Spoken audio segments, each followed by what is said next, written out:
City housing theme park में इसमें मौजूद है। हमारे साथ कुछ भाई मौजूद हैं, आइए इनसे पूछते हैं ईद के तीसरे रोज़ आप क्या एंजॉय करने आए हैं, किस लिए आए हैं। जी भैया बताएं आप किस लिए आए हैं? अस्सलाम वालेकुम जी, हम इधर पार्क में घूमने आए हैं।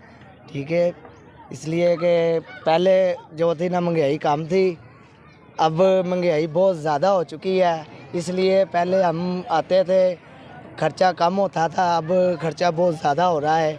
इसलिए कि बच्चों के साथ आए, इनसे पूछते हैं कि ये आज पहले दिन आए हैं कि आखिर में हैं। जी भाई बताएं आप।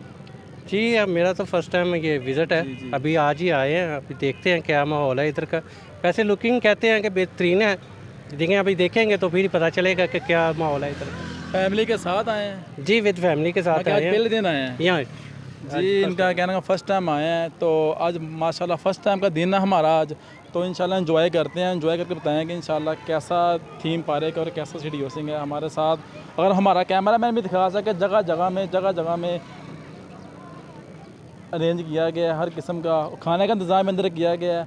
और जिस तरह आसा दिन ढलता जा रहा है, उस तरह ही आसा मज़ीद भीड़ बढ़ती जा रही है। और हम बताएं कि जिस तरह आप देख सकते हैं हर जगह में आसा से गुजर रहे हैं, आवाम के फैमिली भी साथ है, हमारे साथ भाई भी मौजूद हैं। अब अगर वो देखना चाहे तो देख सकते हैं। कैमरा मैन साजिद अली के साथ अली रज़ा भट्ट गुजरांवाला।